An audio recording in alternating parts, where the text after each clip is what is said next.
Welcome to the Calgary Sessions. This is episode number 50. I didn't think I'd get to 50, but here we are. And today's guest will be a really cool conversation. She's doing something cool down in Bowness, and I think there's going to be a lot of lessons that I'm going to pick up from what she's been up to. So this will be a good one. So please introduce yourself, name, and what you're up to. Congratulations on episode 50. What an honor. My name is Melba. I am the owner, maker, and adventurer behind Bowness Soapworks. Awesome. And you say those three, like you do everything. I do everything. I mean, the goal is, we all work together to kind of build this amazing community, but I make the soap.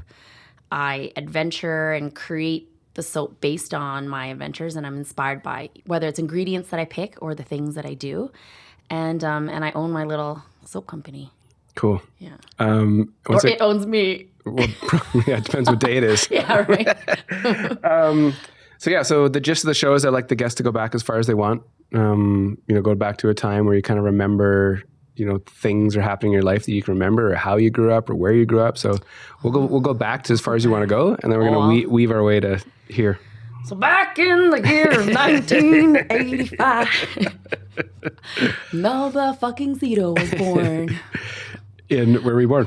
I was born in Grand Prairie, Alberta. Okay. So it's so funny because, especially with the way the world is trending now, there's, being PC or whatever. Growing up, I've always had that, where are you from? I was like, oh, Alberta. No, like, where are you really from? Like, I was born in Grand Prairie. Like, I'm as redneck. Someone sent me, are you a redneck test? And, they were from Canada as well.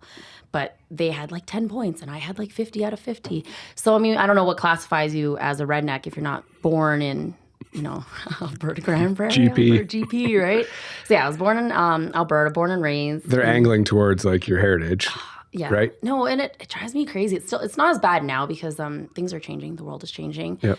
I really was worried that, I was working way up north for a long time in my previous profession, that people would mistake me as my child's nanny, because there's a lot of, Southeast Asian workers up in Fort Mac where I was working, and it just killed me because people would always assume that I needed to be married for a green card or whatever. But, I am Alberta, handmade. I am made in Alberta. My children are made in Alberta. It's funny because my spouse is actually, he's the immigrant, and he's from Poland. Okay. So people always, comment on how well I speak English. And it's like, has anyone ever asked you, Jerry, how, like, wow, you've got great English? Has anyone ever said that to you before? Isn't that offensive when you think about it now, right? Totally. And for me, that's something that's like a regular thing that people comment me on, and they're trying to be nice. I'm like, well, thank you.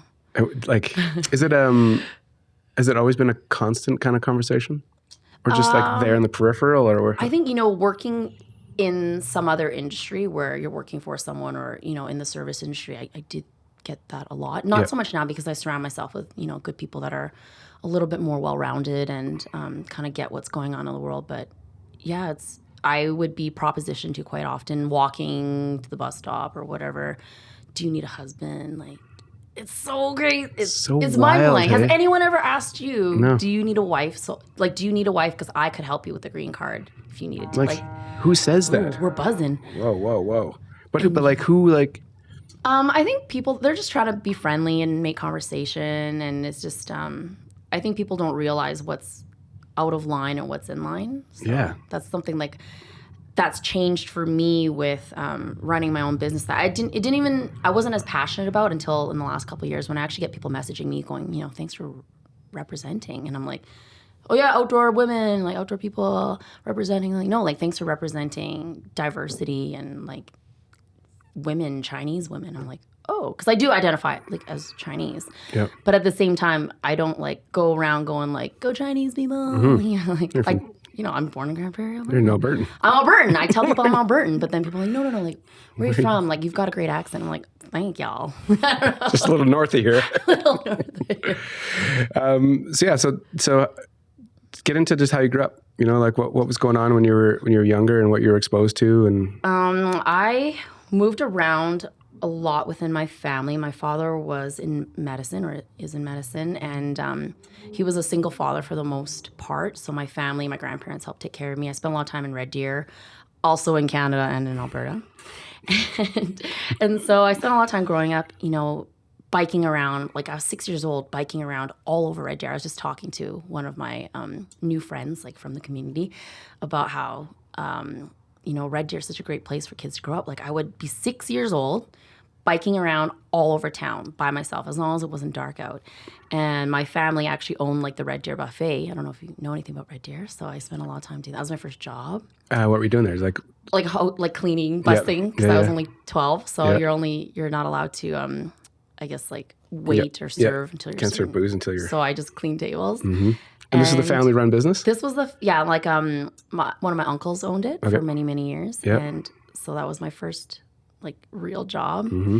And I would spend my summers, holidays, and all that stuff there because I lived in Edmonton, like I'm born in Grand Prairie, lived in Edmonton, but I spend all my holidays with my grandparents in Red Deer. So that was like, just awesome. It was just the thing to do. Like family, was your dad still working? There's just so my dad was going he remarried eventually when I was older, and it was like she didn't want us. Like I had an evil stepmother. Mm-hmm.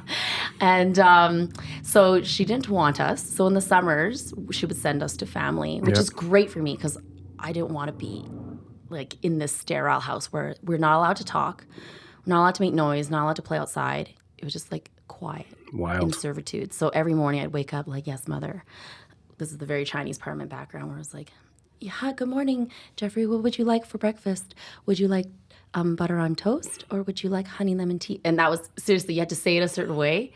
And my personality has always been like, embrace the world. So for me to like hold that in a ball was really hard for about 16 years. And then I moved out. And then now I can be myself, which is like way different. Melba like, Seto. Yeah. Well, this is like who I always was. Like when I was a child. But it was just like, and you had to keep it. Yeah, it was like squished for a long time. So I'm really grateful for being able to spend my summers with my grandparents. And I was in cadets. So like Royal Canadian Air Cadets really changed my life because I was able to learn leadership, play sports, have friends, because then it would keep us away from the house because she didn't want us to be around. Yeah. But she didn't. When we were around, we weren't allowed to do stuff. It was really bizarre. For a long time. For a long time, yeah.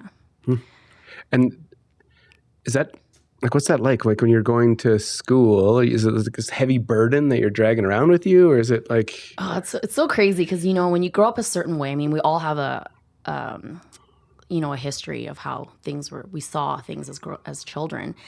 And talking about it now is sometimes tough because I'm like, that's crazy. Because if you told me this is how you grew up, I'd be like, that's nuts. You're fucked. But I grew up living that for a long, long time. So I thought it was normal. Mm-hmm. But so how my day would work as a child would, you get up, house is quiet, everything's quiet. You leave the house quietly. You don't make any noise. And when you come home, you have to always greet, like, hi, Mom, I'm home. Put your bag down, shut the door. Go to her room, ask her what she needed, and then serve her. And then I would cook the meals for the family. And this is when I was about 12. I'd start cooking the meals for the whole family. And this was just every day of my life. And couldn't go to birthday parties because in the beginning, when I was younger, when she first married my father, it would be like, yeah, sure, go to get these invitations, and you'd be excited. And then like the day before, and I should give some background. She does have borderline bipolar disorder. Mm-hmm. So it is difficult living in that circumstance because unless you've actually lived under it, you don't understand how that works. Yep. But she'd be excited and we'd buy the present for the child or whatever. And like the day before, the day of, because when you suffer from borderline bipolar disorder, anything that changes, you kind of, it scares you. Mm-hmm. And so you react. So she'd always freak out for some reason. Mm-hmm. And then we wouldn't be allowed to go. We'd be grounded. We'd be in trouble for something. We couldn't go. And this would happen over and over again. Eventually, you just stop asking if you can go. And it'd be, like, horrible. It'd be terrible. Like, the things that she would throw things or scream, and then you'd be in trouble for something like, oh, you spilled water or something. It'd have nothing to do with, the event, but something would sabotage it. Yep. Like Christmas dinner with family. We're all excited to see our family, and she'd be sick. She wouldn't feel well. Right. And she'd get in a fight with my father or something, right, to sabotage the event. So my whole life, like every time there was something, I don't get excited about my birthdays because it was always sabotage growing up. Mm-hmm. like it's changed a little bit. I'm happier with holidays now because my spouse and my babies make everything. Yeah, there's magical. a reason to celebrate. There's a reason to celebrate. But for many years, like I didn't tell people about my birthday. Like in my once I moved out, like my teens and 20s and stuff, I didn't tell people when my birthday was. I didn't get excited about Christmas because it was just you were always expected to like fail. So, were you, and part of that equation, like, did you have to like excel at school? Were you of course, yeah, really, really good? And yeah, being Asian, like you'd have to excel at school and like because you're not focused on anything else. And I was grounded often, and it wasn't because I was a bad child. Like I literally said the same thing every day, did the same thing every day, but I was grounded for the smallest things because it was as a controlling thing. So I spent a lot of time in my room by myself, and people would always joke about how like you'd be stoked in the closet with a flashlight. And I'm like, you know what, I would. And I think part of it is attributed to me spending a lot of time by myself in my room. I draw, I would create things, I would like use a lamp and melt an old candle. Like it would take hours. That's how long I was grounded for. I would use a lamp to melt wax so I could pour the wax to make a candle. And this is me like 10 years old, 8 years old, right? And it was just like crazy. And I'd find different molds to put things in, and I draw, and I taught myself how to like knit, crochet from pictures at 6 years old because I couldn't understand like the abbreviations. When you learn how to do anything, there's always like abbreviations, there's a glossary, but if you don't understand how to translate that, you just look at the pictures. So from a very young age, because I was grounded a lot, like Rapunzel, I learned how to teach myself all these things in my magical room of like prison, but I loved it because then she wouldn't bother me because it was a punishment to be in my room. So if she talked to me, that was a reward. So she wouldn't talk to me when I was grounded. So I actually kind of like being grounded because that means she wouldn't yell at me. Yeah. You're in a happy place. You can make things and do your own thing. I could make things. I could like set things on fire. It was horrible. I set, because I wanted the lighter fluid out of this lighter to fill this lighter. Yeah. And I lit it to try to melt it to open it because I couldn't open it, and it blew up in my hand. It was the scariest thing ever. As like I said, probably like 8 years old, 9 years old. And you're really grounded. I didn't blow anything up though. It just blew up in my hand and like scared the shit out of you? Scared the crap out of me, but nothing. I'm so lucky. Yeah, you didn't lose like fingers? I didn't lose fingers. Crazy. I remember like stapling my finger as, like 7 years old because I was doing crafts. I'd staple my finger and be like a staple in my finger. But I wouldn't want to say anything because you get in trouble. So it's like, just deal with it. You pull it out, bleed or whatever. Yep. I had a sewing machine, like the needle would go through my thumb, and you just don't talk about it because can you imagine like bringing to a bipolar human and saying like, hey, I have to go to the hospital. I just sewed my thumb. Like there'd be like thread going through my thumb. You'd be in so much trouble. It was better to just like unthread it yourself, right? Deal with the pain and keep going. What a crazy childhood. So when did you start making your own decisions? Like you decided to move away, and like school, you did good in school. It didn't sound like much of an experience, but you kind of... Yeah. So with school, it was always like my brother was always the top of his class, and I was kind of smarter than the average kid, but I wasn't the top of my class. Yep. And, older brother, younger? He's older by 2 years. But life was a lot harder for him, I think, because at least my stepmother would talk to me. She wouldn't even talk to him. So it was strange in that sense. And so, I would excel in school, but then as I got older, it got harder because I hit a point where I started seeing how normal people would live. And, they'd talk to their parents, and their parents would hug and dance and never yell at each other. And it was just really bizarre. And the more I started inquiring about it, I'm like, this is what a normal life should be. So once I hit, 14, 15, 16, it really, the anger and frustration started brewing in me where I was like, this is not right. Like the things that I do, I don't do anything wrong. I do everything right. I study so hard. I had to like do sports underground, at lunchtime, or I would start to tell my stepmom that school ended like 15 minutes later every year. So by the time I was in high school, I had an hour after school to do stuff, right? And were you into sports? Like, were you starting to play? I love sports. Like I was always super athletic. My family's really athletic. We grew up in Alberta playing hockey. A lot of my family plays hockey. And so it was one of the things I wanted to play sports, but I was not allowed to join teams. I tried and then, sabotage. So in the end, you just don't try. Yep. But I did end up joining badminton because practice was at lunch. Okay. So I could practice at lunch. Yep. And badminton was only like 40 minutes after school. And so your hour window, you were safe? My hour window. And as I got older, I had to choose, like, did I want to go hang out with have a social life and go to the mall for 20 minutes because you had to bus and then you had to bus home. So I had 20 minutes to like maybe get some fries or something and just laugh. Just be around people my age. Yeah. And, but yeah, so I tried to do sports. I think, like I was going to be the point guard in grade 9 and I joined the team. That's how I learned I wasn't allowed to play sports. And then a game came up and I told my stepmom, like, there's a game, and she got really mad. And then she told me I couldn't go, and I'm the point guard for basketball and I couldn't go. And so like coach is not happy, all that stuff. And they're like, you can't do this. And I'm like, yeah, I guess I can't play then because I can't let the team down. Yep. So I just couldn't play. And same with theater. I got a leading role in elementary and junior high. Elementary I tried, and then I got in trouble. But then I kind of like, maybe that was just a one-time thing. And then junior high I tried again. I got a leading role. Same thing. Couldn't make it to rehearsals. And then they were like, you need to either do this or not. Yep. And I was like, I guess it's not. And they're probably kind of confused too, right? Yeah. They probably see you like excelling in school, and you're like, why don't you show up? Yeah. And like as at that basic age, as that is. like, how do you explain to people it's because I'm not allowed? Right? It's like, why did you sign up? Because I wanted to do it, but then I'm not allowed to continue. Right? Yep. So now I do what I want. So that winds you through high school. Then what was going on after that? So in high school, I guess I started, like I said, realizing that my life was meant for something greater. Like, I'm a great person. I can do all these wonderful things.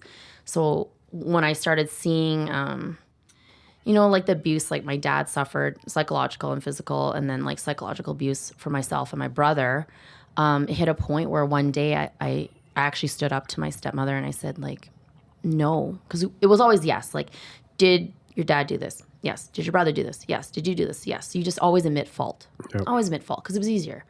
If you admit fault, she'd yell at you for a few hours, wake you up at 2 a.m. with the lights and yell at you, but then it'd be done. Yep. But if you didn't admit fault, because, you kind of tested over the years, in those times, it would be weeks where you'd be in like hell. She'd torment you for like weeks, any time of day. So, by the time you're in high school, you kind of just go, I was 16 at the time, like, I just, maybe I'll try one more time, right? So I think my brother was trying to bring peace to her. He was starting to explore Buddhism, and he said, he had a talk with her, and she enjoyed Buddhism and Christianity. There was a little bit of a balance there for her to find help for her, chronic pain and her suffering. Yep. And so she enjoyed talking to my brother because he went to Asia to explore Buddhism. He came back and was sharing his, what he learned. She enjoyed it until she didn't. Because he said one day, he's like, you should appreciate the life that you have. You have a great husband who loves you. You've got children who love you. You have a great house. You have all these wonderful things, food on your table and all that stuff. And she hears it because she's, borderline bipolar as, you want my money. I have too much stuff. You want my house. You want all my things. You say I'm spoiled. Like, anything you can imagine that someone could flip it was how she flipped it. And so she, at that point, declared a family meeting, which is always horrible. This happened maybe like once or twice a year, and it was like the worst thing because it meant like a marathon of being yelled at. And so she had a family meeting. My step siblings came. And at one point, like the turning point was she went around the whole circle of people and said, like, is this what he said? Is this what he said? Is this what he said? And they said, yes. And they came to me, and I was like, I'm going to try this one more time. And she said, is this what he said? And I looked at her, I said, no. He did not say that. It was like quiet. Because we never, like, if you could actually understand, like, the way prison works, if you always say, yes, sir, yes, sir, yes, sir, and one day you say, no, sir, the pin drops and everybody hears it. And I think it shocked her because she didn't acknowledge it. And so she continued on the yelling and the berating. And then something else happened. I was like, wow, that went really well. So I'm sitting there still terrified for my life. And, but I was like getting, like, oh, maybe she'll listen to me. And so something else happened where I think my brother said something else. And she said, is this what, or my dad, or somebody. And she's like, is this what everyone said? Yeah, that's what he said. Comes to me. And I was like, that is not what he said. And I'm like, my voice is quivering, and I'm thinking, like, I'm going to die. And then next thing you know, light switches. She screams. She throws a cup at me. Monkey see, monkey do. I pick up the cup. I throw it down at the ground. And I was like, ooh, wow. It wasn't quite like that. It was like quite scary. Yeah, I can't imagine. Right? But I was like no. And she ran off screaming and kicking. And then my dad's like, you need to leave, because he was worried for my life. No, seriously, worried for my life. We've had like cops come over to our house and stuff in this like highly affluent house, because she's like threatened my father with a knife. He's like, you need to leave. It's not safe. And my stepbrother comes back because he went to console her, and he said, she just kicked me, because he was trying to be like, stop being crazy, right? And she just kicked me, and she said, no, I didn't. And it's like the way she says no, because sometimes you go like, no. But you know you did it. Mm-hmm. She literally, and this would happen to us all the time. She would say something and be like, no, I didn't say it. And we're like, yeah, you did.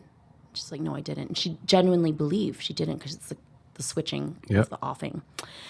And so at that point, I think my step-siblings were like, this is crazy. And we're like, no, this happens all the time, right? And then my dad had to talk to him saying like, she's like borderline bipolar and she's got like mental health stuff. And he's like, why didn't you tell us? They had a whole thing. Yep. I'm packing up my stuff, getting ready to leave.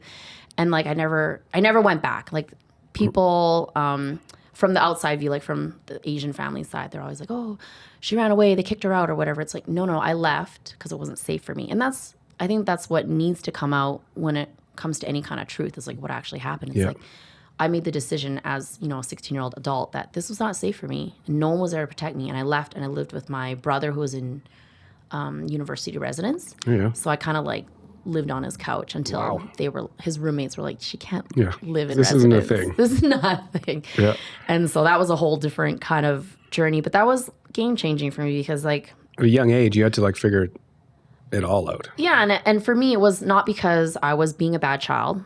I was not being disobedient, because I think that's the biggest thing for me is like, I always follow rules. I follow rules like till it bleeds, right? And I mean, like I was in the military, right? So I follow rules. And for people to think that I'm an anarchist is like the most hurtful thing for me. So I, when I left, and the biggest thing for me is, a few weeks later, my stepmom's like, you can come back if you apologize. And I said, for what? Because I used to always apologize for everything for my whole life. Everything. Apologize for things I've never done. Something would break, and she would say I broke it, and I would say, yes, I did it. But I didn't. But I would, because it was easier. Yeah. And this is the first time in my life where I was like, I'm not apologizing for something I didn't do. For something else. And it was like, and I've always been somebody, even more now because of that experience as a child, to stand up for people. If something's not right, I will stand up for what is, because it's like that, I can't stand bullies. And she was a big bully, even though, like, I pity her because she's, mental health issues. But at the same time, it's like, I was a child for a long time and no one was there to defend me. So now I defend all the people. Which, it's going to build this foundation for you, I'm sure. No, it does. And it's, that's kind of who I am now. So whenever people, they're too scared to speak up for themselves, they're always like, oh, Melba will say something. And I always try to do it as like, diplomatically and professionally as possible. But you're willing to have a voice now. I know, yeah. And it's important for everybody to speak up, and you don't have to be mean about it. You don't have to be a jerk. But if something's not right, just say something. Be like, oh, hey, like I was waiting in line, like, you kind of cut in front of me. And I do that all the time. I got in a fight with some women at Costco about that. And I was nice about it, but they were just not used to being. Yeah. But not many people are, right? Stood up to. Yeah. Right? Because they cut all these people in line. Yeah. And no one said anything because nobody wants to cause a kerfuffle, right? But you don't have to cause a kerfuffle. You just indicate, like, hey, just let you know, like, that wasn't very nice what you did. And that's usually how I say it. You say those words like that and people get humbled, or they get all fluffed up, which is, they know they're in the wrong, right? Yeah, they just don't know how to react. Right? Yep. So, because if you're generally not in the wrong, then you don't get up like super upset, right? Yep. Yeah, or you apologize and continue on with your day. Right? Agreed. Yeah, no big deal. So what happens after you get through high school? Where's your, like, I feel like you're going to have a wild story from being on your own at a young age. Well, I had to retire from cadets at 17. Like, it's usually retirement's at 18. But because I was working 3 jobs, living on my own, I had to retire, which is really sad because it gave me a lot of opportunity to do things that I wouldn't be able to afford to do otherwise. Yep. 3 jobs in high school? Yeah, so I lifeguarded. Like, I was getting my lifeguard certificates. I worked at West Edmonton Water Park as a slide patroller, and then I became a lifeguard, and then I worked at Sport Check, and then I worked at a call center, doing surveys. And so I had those 3 jobs for about the lifeguarding was for about 2-3 years, and then for a teenager, that's a long time. Yeah, for sure. I'm a committed person, to a fault. And then sport check, I worked probably like 6-7 months, and then the call center probably like 3-4 months. Yep. Because it got to a point where I was like, I can't go to school, can't be a commander of my squadron and have 3 jobs and like not die from starvation. So something had to give. Yep. And when I was living with my brother, and I got kind of evacuated from the residence, because you're not supposed to live on the couch at student residence. I was homeless for a while, and I remember at a badminton tournament, I'm always super polite. And, like, hi, Mr. Smith. Hi, Mrs. Smith. Like, how are you? And so my friend's mom, she was one of my classmates from, like, the advanced placement. And her mom was like, oh, hey, Melba, how are you? And I was like, fine, Mrs. Sollereder. And it was my tone. I was so ashamed of my tone, but it wasn't till, a little bit later, I felt bad marinating on it, that I told my friend, I was like, I'm so sorry that I was so rude to your mom. She's like, what, when? Because for me, I could hear I could feel the little, but for most people, they would have just heard, thank you, Mrs. Sollereder. Yep. But in my head, I was like, oh my God, like, so rude. Yeah. So I explained to her my situation. I said, I have been living like couch to couch, kind of living on the street, trying to find places to stay. And, it's because I'm not living at my house, and I went to my best friend who lived 2 blocks from me at the time. We knew each other since we were 6, but her mom didn't want to get involved. She's like, I don't know who you are. I don't know if you did something bad. And it's like, I am an advanced placement student. My stepmom's crazy. You've seen her. And now I have no place to go. And she's like, I don't want to get involved. And so that was life. That's why I always will intervene when bad stuff happens. And so I told my friend all this, and she said, well, that's crazy. So she told her mom, and they said, you can come live with us. So that's my family now, like this family that took me in when I was 16. And I'm going to cry. I cried everything. If you watch my follow me on Instagram, Bowness Soapworks. Plug. Plug that. I cried like every reel. I'll be like, I'm making this little bar of soap, and I picked these flowers with my children. But I do cry a lot. So they took me in, and that's where, when I say I spend holidays with my family, that's the family I spend with. Like amazing. Christmas and Thanksgiving. And yeah. Are they in? They're in Edmonton. Okay. Yeah. So I lived with them for, it wasn't that long. It was just till I could finish high school and graduate and stuff. And then I moved to Calgary to live with my grandparents, because my grandparents like took in all the little strays. Yeah. Because I guess all the aunts and uncles and parents always had issues. But so I lived with my grandparents for a while, did my EMS, EMR, EMT. Because like working in emergency health was something that I really had a passion for, like from lifeguarding and stuff. And I mean, I just recertified as a lifeguard. I've been like lifeguarding for like almost 20 years now or something. It's crazy. When was the last time you actually like? Mount Pleasant. So Mount Pleasant outdoor pool is amazing. The staff is amazing. You should check them out. But subtle. I'm gonna plug in all these small businesses. Icon Dance Company, the manager. Follow them on Facebook and Instagram. But the manager there, I used to lifeguard with her back when Repsol. It's something else now. It's like MP. Oh, is it? Something. Dude, I know it as Lindsay Park. Okay, yeah, exactly. So it was Lindsay Park. And then I worked there when it was Talisman Center. Okay. And so my friend who owns Icon Dance Company, she managed the pool. She's been managing the pool for like 17 years, or she's been working there for like 17 years. So she said, hey, we need some more lifeguards, because pandemic kiboshed all lifeguards because pools weren't open. Right. People weren't getting trained. So there's 2 years where there's actually no lifeguards being trained, right? And people retiring, leaving, or whatever. Yep. And so she's like, you should recertify. I was like, okay, fine. So she took me out of retirement. So I worked at Mount Pleasant a few times this summer. Wow, because you have time to do these things? I have time to, no. It's helping me. She like needed people to fill shifts. And I love aquatics. Like, cool. For those who've worked in aquatics, like there's something magical about working with, people in the aquatic industry. You just become friends for life. Like I said, like I didn't see her for like 15 years. Yep. And then, we became Instagram, Facebook friends again. Yep. You kind of see each other to do stuff. And then she's like, hey, Melba, what's up? Do you want to lifeguard? I was like, yeah, let's do this. So I'm certified. So I got that. So I got that. So did you do anything with the EMS, EMT stuff? So yeah, I was living in Calgary, did the EMS. I worked up north in the oil and gas industry as like a oil and gas medic for a little bit. Yep. And then I applied to the reserves in Calgary. I think it was 12 field ambulance in Calgary, or 18 field ambulance. But I applied, and just when I got in, because they're like, "You're so cool." Like, I actually, the sergeant that was recruiting me, we actually met rock climbing, and then he turned out to be the other guy sitting across from me. No way. Like, it was crazy. So I still run into him randomly, like in the mountains. And Fabio Lacentra, he's amazing. He's a nurse now. So as soon as I got into that unit, I wanted, I wanted to lifeguard in BC for the summer and just live the dream of like being young. Like I was like finally on my own. I could finally be like my age and not have to take care of my family. And so I spent the summer in BC, and then I fell in love, and then I ended up saying like, can you transfer me to that unit? And that unit wasn't as great. And like, but my EMT stuff, they were like, you have to redo everything. I'm like, I just finished my program. I just did a practicum. Like I was living on an ambulance for 30 days, like 24/7. That's your practicum. You live in an ambulance station. Crazy.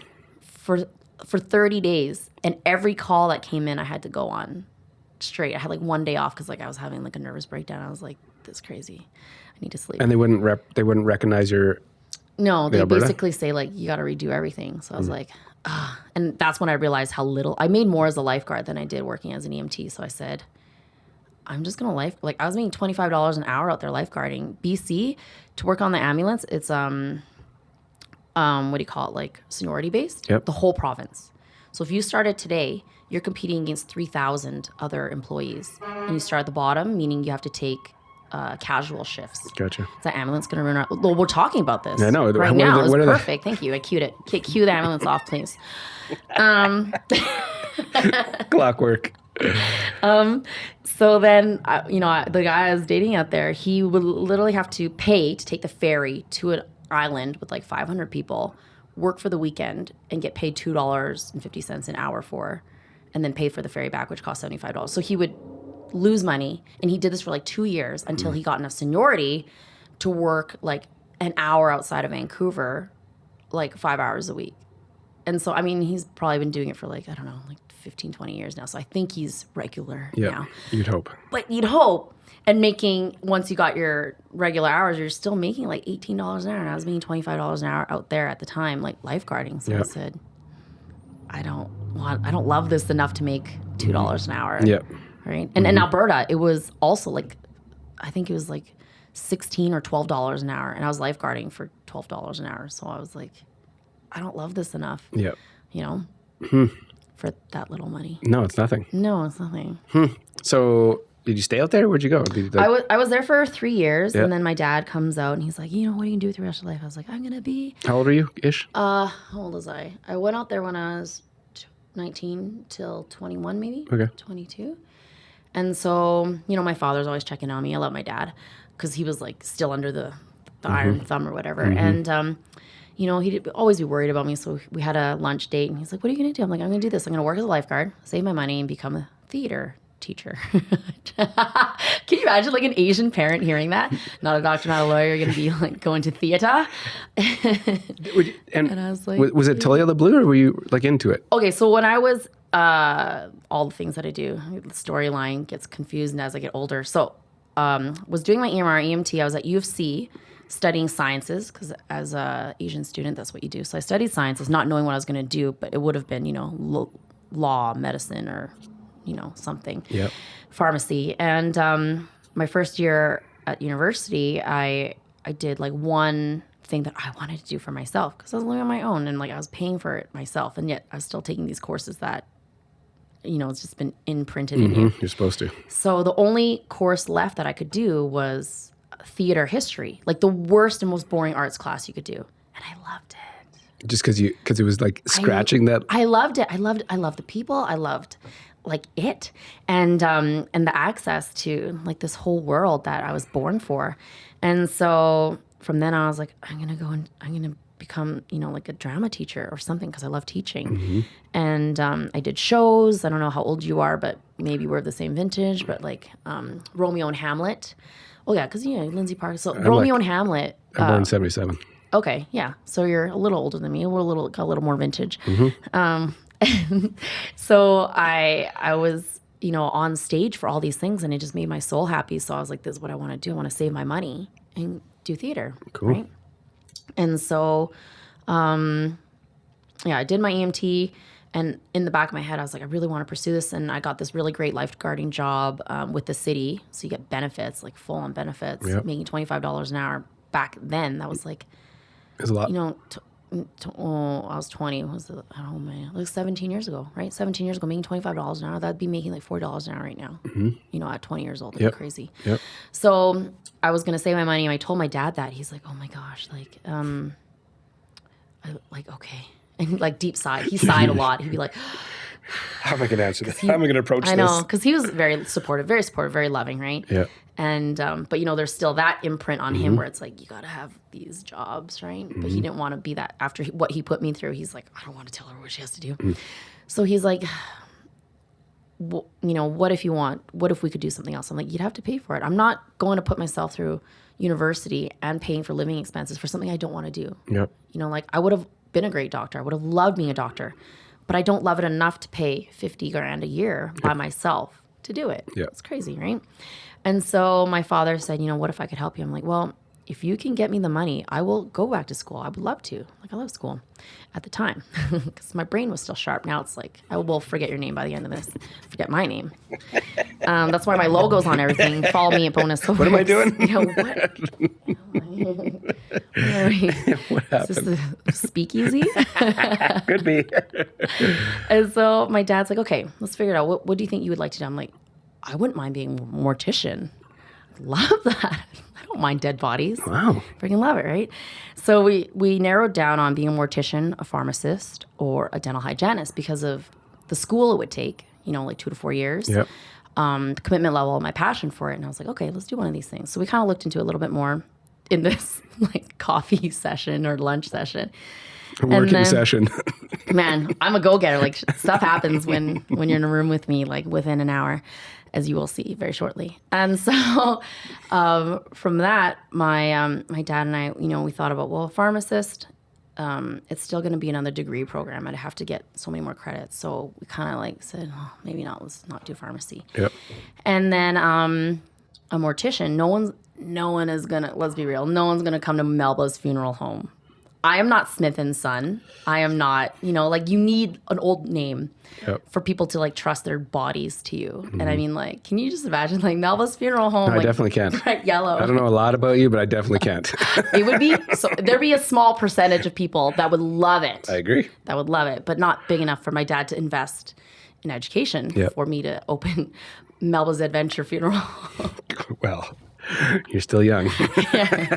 You could dust it all off. I will do this. Now it's like my brain's thinking about this amazing business plan. Funnest funerals. Your ashes just like thrown off of a skydive. Yeah, exactly. So we settled on dental hygiene. There was a program in Vancouver, a 4-year program. And then there was also a sister school in Toronto for 2 years. So I was like, well, let's uproot my life. Did the exam, of course, passed it because I'm Asian and very academic. And so within 3 months, it was like I was in this school from Vancouver to Toronto. So I went to Toronto to do this program. And is this quicker? It was quicker. Yep. I was already old by then. I was like 23. Yeah, you were getting dusty. I was getting dusty. My brain was getting dusty, right? And so my dad figured out how to get money to me without my stepmom knowing. I don't even still know how he did that. But it was pretty amazing. Yep. And I told him, I said, no, I'm serious. Like, if I'm homeless while in school, this is not going to fly well. You have to promise me, like, money will be there. And it's not like I needed lots of money. I'm not like, asking for a Corvette. I'm like, I need to eat and I need to rent and I need you to pay for, like, and I still worked and stuff, like, but I needed you to make sure, like, my tuition was paid for, right? Otherwise, I'm going to be a teacher, drama teacher, right? And it was just like, okay. Deep size lifeguarding, drama teacher, which I would have been great at. And And I told him by 40, I said, by 40, I'll be a drama teacher. And I think that's what really like choked him up a little, because he said, what are you going to do? I said, I'm going to lifeguard, save my money. And by the time I'm 40, I will have a theater degree and I will teach theater. And it was like, sigh. Oh my gosh. Yeah. Sigh. So yeah, off I went to Toronto, packed up my life, broke up with the person I was with. I mean, it wasn't going great anyways. Yep. And so I was just like, here we go on a new adventure. I cried a little bit thinking like, what if I don't like this? But I'm like, whatever. 2 years you're willing to I'm a hard sacrifice. worker, Yeah. right? It's 2 years. What's 2 years? People, like we were talking about, like people give up at episode 9, episode 17. Yep. What's it to get to 50? You're here. Yep. So, you're going to blink and you'll be at 100 and I'll be sitting across and we're going to be having this interview again. You'll be like, look, we talked about this. Look, I brought beer this time. Yeah, I brought beer this time. We'll talk about something else. My funeral home at that time. And you'll be like. Totally. You're not off basis because that's totally in the realm. Right? Yeah. Yeah. We'll come back and we'll do a redo. Yeah. Right? Celebrate So you finish it? the centennial. Yeah, so I finished it and I became a hygienist for 11 years. I'm still out here certified as a hygienist. Or where were you? Where'd you work? Fort McMurray. You went to Fort Mac. So once I finished school, I'm sorry, I'm just like taking over this podcast. Thank God, because I don't like to talk. I know, and I feel bad because you already had a long interview earlier, so I'm trying to, make it easy this is for you. like, no, this is all good. This is what I signed up for. It's awesome. So that I finished hygiene there, and when I finished, I was like, I'm gonna make bank and be a theater teacher, like do drama, whatever. And so I got a credit card, and I had a credit card before, but now I got a real credit card, and I said I'm gonna go climbing because I love rock climbing, but now I could afford to go on a climbing trip. So I got my eyes done, got some work done on my eyes, laser eye surgery. So you weren't wearing. So I don't have to wear glasses. So I don't know if you've had glasses before, but if you play sports and you wear glasses, it doesn't work. Yeah. You get hit by balls all the time. Yeah. Because there's the blind spot. Yeah, totally. Right? And so that was the happiest moment of one of my lives. And so I got my eyes done. I was like $7,000 right out of school. And then I went to Red Rocks, Las Vegas to go climbing you were for like 10 days. Yeah. Yeah. That was Paradise. my first climbing trip, outdoors, full on, like right out there. Yep. And then and I was like, because I'll find a job later. I'm amazing. And then I got a job up in Fort McMurray, which I worked for 7 years. Yep. Like my first job, Fort McMurray. And I was just like, built a community up there. I was so happy. I could like. How'd you build it? Go climbing for like 3 weeks at a time. Around sport? Like around theater. No way. So this is the other part of my life. I started doing theater. I'm Fort McMurray at Keanu Theater. It's like adult kind of groups, like theater companies? Community, and it was a professional theater. Yeah. Professional theater, community theater, professional community theater. So Cool. we had professional directors, professional choreographers, professional, if you ever saw a production at Keanu Theater, you would have thought you were in Toronto watching one of their shows at the Jubilee. You know what I mean? Like it was done. Like lights, show, smoke, spinning. Awesome. When I was in Calgary doing my one little theater thing when I was doing sciences, community theater was a black room with boxes and some chairs. I've been to a few of those. You've been to a few of those, right? That's what I thought my life was going to be. And I was like in Les Mis, cabaret, and I had coaches and everything and singing lessons. Like it was magical. And so I got to still live the dream and still make money cleaning teeth. And the people that I met out there were just like, we're still, friends now. And I was up there for 7 years doing all those things. And I was climbing, paddling, doing all the things that I enjoyed doing, foraging. Till the economy plummeted, and then that kind of changed things. Yep. And, but yeah, so that's kind of where I ended up for 7 years. Yep. And then my spouse and I were like, well, fire, flood, and locusts is what I always say, because, the Fort Mac fire happened and then it flooded, and then, economy just kind of went downhill. And we're like, what are we doing here? Like, there's no mountains here. Every time we have to go climbing, we have to at least come to Calgary, just a 9-hour drive, and find a place to live and stuff. So we were going to rent a place in Calgary, so on our days off we would live there and then climb. Yep. But then with the way the economy was and with everything flooded, there was no rental property. So we bought. We're like, why rent when you can buy? So we bought a condo, and then after the fire, it was just work was slow, life was slow, and we're like, let's just make the move to Calgary full time, just make this happen. And at that time, we also won one of those dream jobs. Back in those days, 5 to 10 years ago. It was huge. Dream jobs were everywhere. Do you remember? Like Dream jobs, just like, hey, do you want to go live in Australia and like, you know, do this, like go look at turtles I do like for like 5 months, right? Yep. So Woods Canada had a dream job and they posted it and it was all over the internet. And it was like, do you hike? Do you climb? Do you paddle? Do you want to cross the Trans-Canada Trail as a Woods Canada explorer? And so my spouse and I applied. Who are we kidding? And I remember like working on some like photo books with my friend at her house, and we saw this ad, and I was like, they're talking to me. We're doing this, talking to me. It's for me. I do all these things all the time. And she was kind of like, oh yeah, let's just apply, whatever. I was like, no, I'm gonna get the job. And I said that very seriously. I'm texting my spouse like a million times, like blah, blah, blah, blah, sending him links, and he's at work, and he's like, what the hell is this? And then, and so I went to work. Woods Canada Dream Job, Canada's Explorer. 4,000 people applied, almost 4,000 people applied.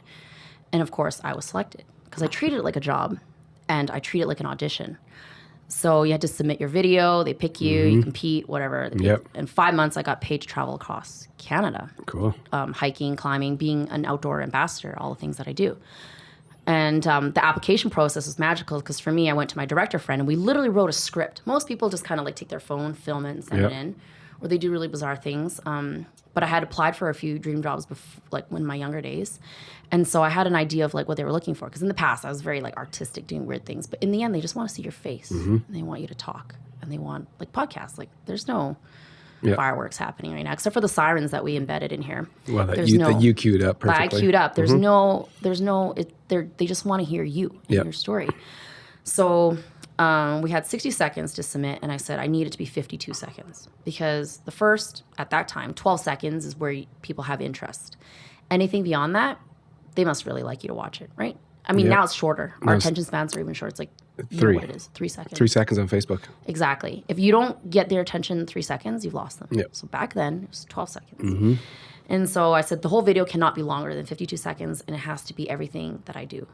EMS, lifeguard, you know, all these things that I can do, slate it out. So my poor spouse, who doesn't do theater or script, I made him do this like 1,000 times. We stood in front of a mountain, all our climbing gear, and we like blurted all this stuff out again, make it seem natural, again. And then I had like pop-up photos, like picture in picture or whatever, of the stuff that we do. And they loved us. So we got to the next interview, which was Skype or whatever, and he was working up north, and he, you know, wearing like all his, you know, oil and gas stuff, and guys in the back like giving fingers and stuff. It was so classy, and apparently they still liked us. So we moved on to the next. They flew us to Toronto, and we competed with 10 other Canadians who were professional photographers. They were professional guides.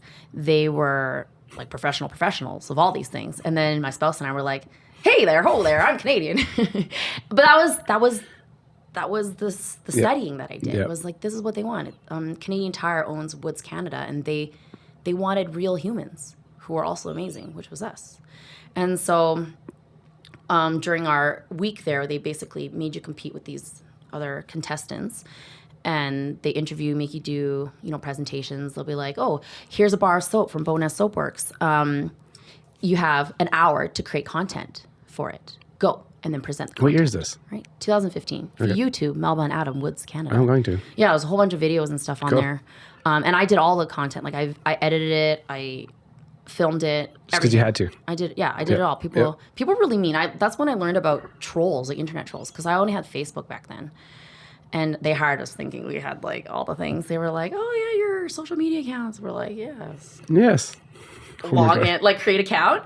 So back then, like Facebook, it's just my friends and family going like, good job, Melba, that's amazing. And I was like, yay. Go.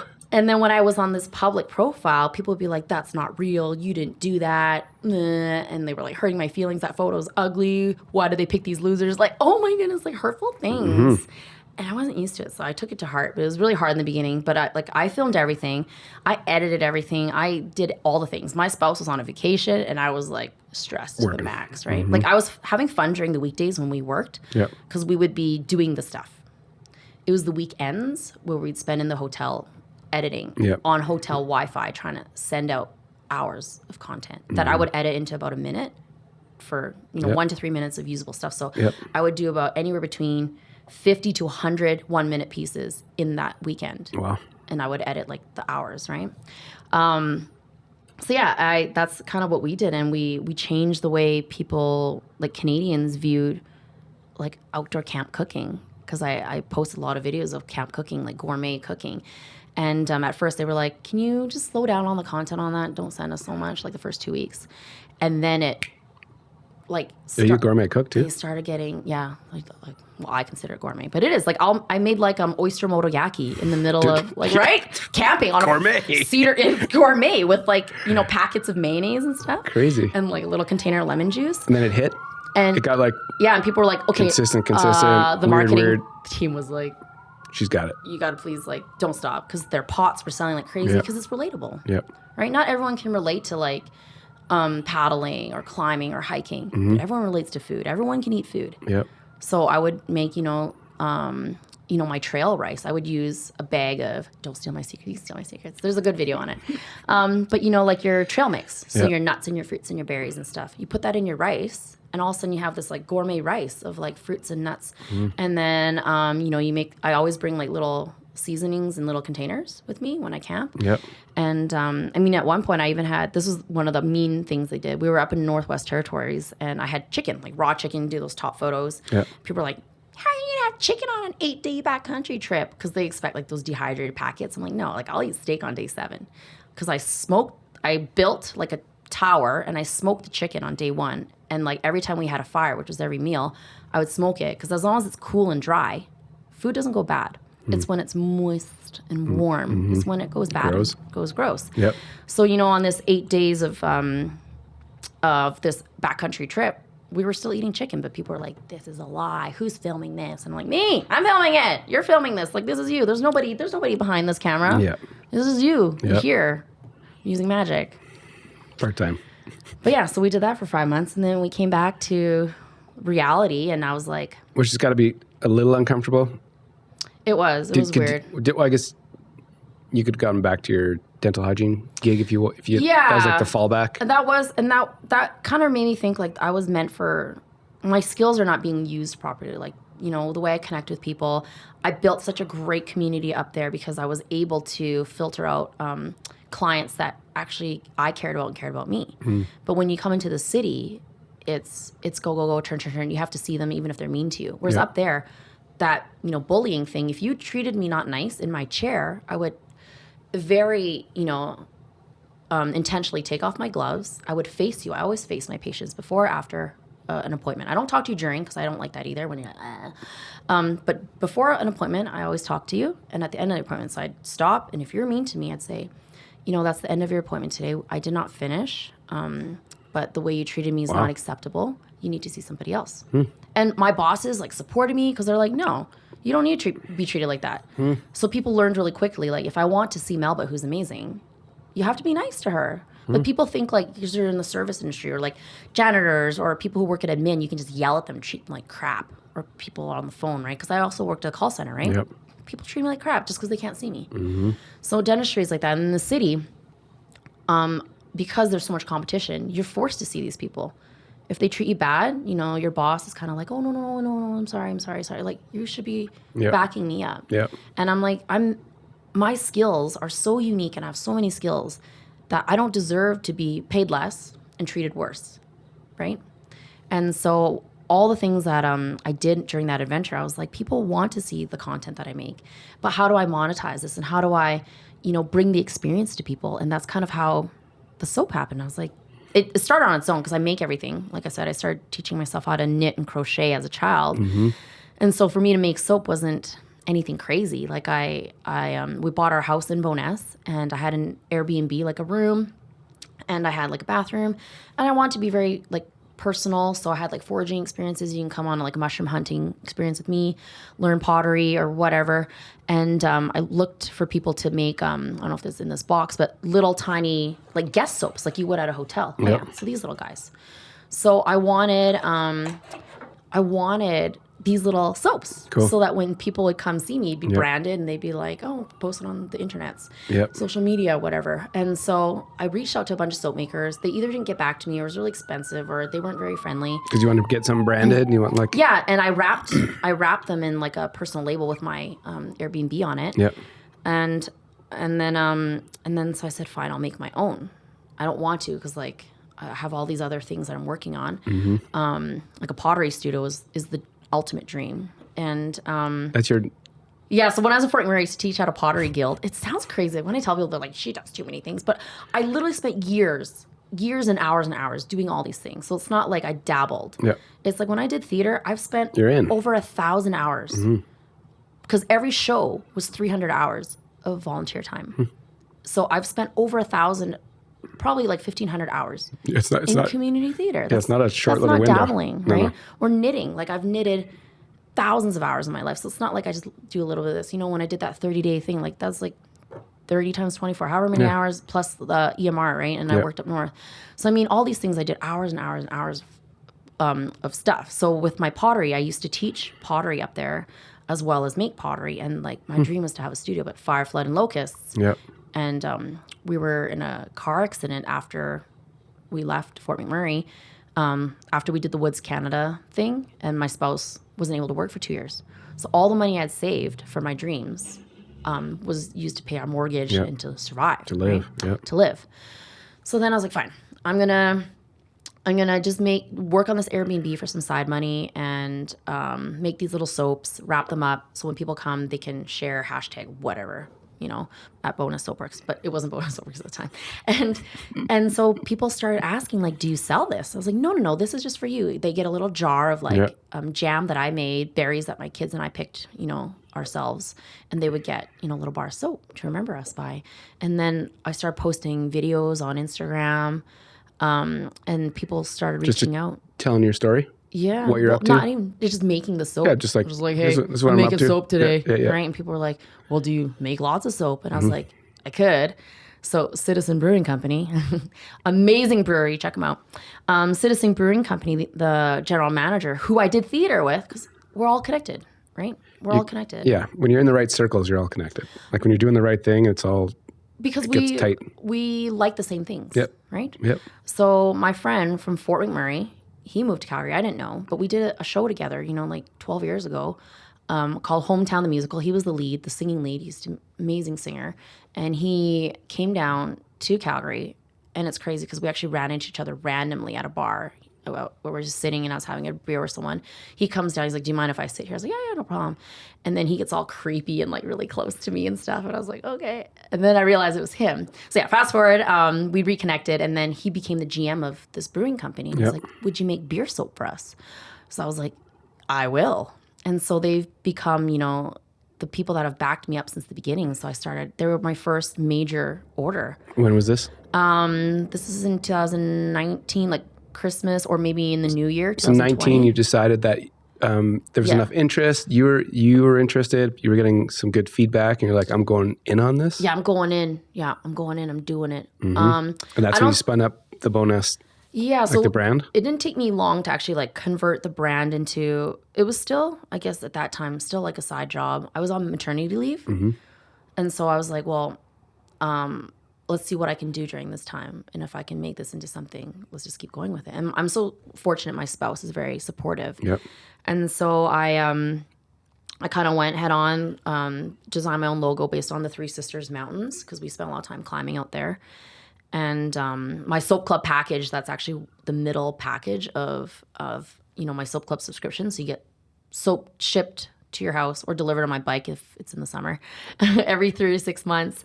And the Three Sisters is like the middle package. And they're all named after like, you know, mountains that mean something to me. Like Yamnuska is the first one because that's where I first climbed outdoors. That's a motorcycle. So the Soapmobile, right? And so Yamnuska is the first package, and that's the most popular one. And then I have Three Sisters. And then Hauling was the host package where when you join the Soap Club, because to, you know, like pay homage to hosts and Airbnb people like to have guests. They get custom labeled mini bars because that's actually how my soap company started, with small soaps, not even big soaps. And now I retail in, like over 20 places. Some of them are online stores and some of them aren't like actual retail places, but I have like several places in Calgary that sell my soap. So cool. It's pretty. You've done it in a short amount of time. It is a short amount of time. It's crazy. And what do you think to be able to be in 20 different locations, like retailers, to have a brand built out and to do all the things you're doing, does it surprise you? Is there... What surprised me is like the community of people that I've met. Because it started off as just making soap. And then it just was at like, home, and then videotaping it, and then it was it's like your personality though on camera, I'm guessing. Yeah, totally. So which is a big piece to the equation. And then it started when people, people who worked in digital media marketing like you, I was saying, you need to combine your personal account with your soap making account. Because I tried to emulate these other soap makers, like, oh, it's so pretty, it's like a spa. Yeah. But people weren't buying my soap. They didn't like my soap. It just looked nice, whatever. But then when I started integrating who I am as a person, showing my face and like integrating that adventure aspect, because I still made adventure soap. I didn't call it adventure soap. Yeah. It was just like, like this little alder cone. I made this bar of soap because during mushroom season, like in March, I started having like vivid dreams of like mushrooms, not like drug mushrooms, hallucinogenic. I like edible mushrooms because I like to cook. And so during March and April, I always dream about mushrooms because they're coming. And so I made this batch without the intention of making like a mushroom inspired soap. But after I finished and I started cutting it, I was like, oh my God, this looks like forest fires. And that's why it's Fireside Forager. Because morel mushrooms, I don't know if I get this out. Morel mushrooms, for those of you who do know, which is these guys here, morel mushrooms really flourish after a fire, a burn. And so people chase those, and these end up being, if you had one or two of these mushrooms in a dish in a restaurant, like Model Milk, it would probably be like $50 to $100 to have 2 of these mushrooms. Crazy. Like 3 in your thing. And so this kind of looks like, the fires and stuff. And these are all natural morels, so they're actually more expensive because a natural morel, you only find like 1 or 2. But fire morels, in this table space, like 3 by 6, you'll find like 50 of them. And so people go out there, pick them and sell them and be a mushroom maker. Wild. So how did you, was this a slow burn or how did you pull this off? To build what you've built in a short amount of time? Oh man, it's crazy. It's passion and it's like skill, community. And, things with Citizen Brewing, connecting with other people to make something that means more, brings more value to you than just a bar of soap. Anyone can make soap. I teach soap making. I can teach you to make soap. You make your own freaking soap. No problem. But what makes it different is that I try to bring value to you by, I use Devil's Head coffee to make the coffee bar. And please follow them on Instagram. Devil's Head, You're so smooth. They're amazing because it's like, they're climbing people in the climbing community. Yep. So they're, people after my own heart. Yep. And their story is the same. They started roasting because they have a passion for roasting. And then, when it's winter and ice climbing season, the owner takes off and he kind of goes ice climbing and stuff. But, so when you buy my soap, you support his company as well as mine. And we're all local. And we're people that, we climb together and we do the things together. So it's just... same with like Citizen Brewing. I use local beer to make the local soap. So when you buy it, you're like, wow, I'm supporting Melba and Citizen Brewing Company. And I try to do that with a lot of my soaps. I like you're very thoughtful about it. Yeah. Like it has intention. Right? Yeah. And I don't, one of my kind of branding things is like I'm rough around the edges, just like my soap, because I don't take the time to like trim off every little corner, with my fancy foraging knife. Yep. A lot of soap makers, what they'll do is they'll kind of like trim off every single edge, every single edge. But instead of doing that, I'm spending time making those connections so that and you're not losing the soap that, you pay good money for. But to make that connection so that, you have a story to tell. Next time you use my mushroom soap, you're going to be like, I remember like it's made out of, I didn't put mushrooms in it, but it's inspired by these expensive mushrooms that, it's hard to find, right? And you can only pick them anywhere between 3 days to 2 weeks a year in Alberta because of our temperature. I mean, if you go to BC and chase it, it could be up to like a month, right? Yeah. So you've gone about it a very it's the right way, obviously, right? Yeah. Like you've done this the right way. Oh, thank you. But it's, I'm sure from the outside, everyone's like, she's lucky, or it's like she like just showed up at the right time. Work, man. Yeah. Yeah. And one of my biggest things that I quote is I'm building community through soap, and that's, through you. Yeah. And through, like your sister or sister-in-law. So you met my sister. Your sister. Yeah, Yeah, right? and my girlfriend, yeah. And we're building community through them. So one of my headline soaps is called the Bowness Special, because you always want to remember the people who got you to where you were in your community. Well, not everybody thinks like that. Not though, everybody right? thinks like that, but you have to remember, like, when you reach 1,000 or 100 podcasts, I hope you remember Melba and like. Well, it's not going to be forgotten. So like the Bowness Special, and it's one of the best-selling soap, not because it smells great by any means. It's because every time I make a batch, there's these leftover bits like that I just shaved off. Mm-hmm. And I save them because I don't like wasting. I try to be mindful as I can. I don't like wasting things. And so I put it into like a big bucket. I chop it up, grate it up till they're all tiny, tiny pieces. Yep. And they get blended into a new bar called the Bowness Special. And it's inspired by people like you and people like me that come from all different places, all different backgrounds, all different skills and abilities to make this amazing bar of soap. So every Bowness Special smells different, looks different. That's what makes it special, because, we're all these people that come together and make this really unique community of small business and passion, right? Mm-hmm. So. It's you can't fake what you're up to. No, you can't. It's hard to fake it. You can meeting you and hearing your story and the depth of why you're doing this is just, it makes you so different. You're gonna make me cry. But I think what's interesting is, because some people look at, especially you've got a couple of things going on, like your personal brand and your business brand. You've done something special. Like, they're both really good. Thank you. But it's something deeper that makes it successful. Yes, and it has to be. Yeah, because how many people can outsource soap and get it made and drop a logo and do something, right? And sell it online and Etsy, whatever. But this is a different way to do it. Yeah. Did you know that you had all this in you? Oh, for sure. Like all the business side of it and the why side, like the why to do this? The marketing in me, I think I've always been into marketing, but I didn't quite realize how powerful I was in terms of like where my passion and all the skills that I've created in my bedroom locked. Seriously, all these things, cultivated from being in my bedroom alone all the time, like my imagination.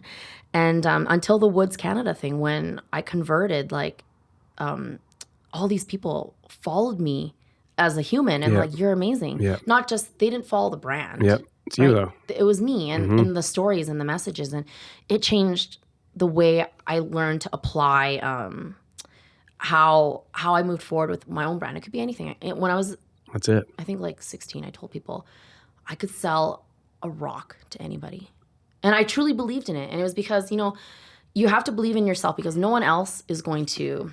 I really like this saying: no one else is going to polish your buttons. You got to polish your own buttons, right? And it's true. When I realized that at 16, that like I could sell a rock to anybody, and it just meant that like I could make you believe in yourself, and I could make you believe in anything. Yep. And I think that is priceless. Because what else do I have? I had the shirt on my back, right? Mm-hmm. Oh, I'm always crying.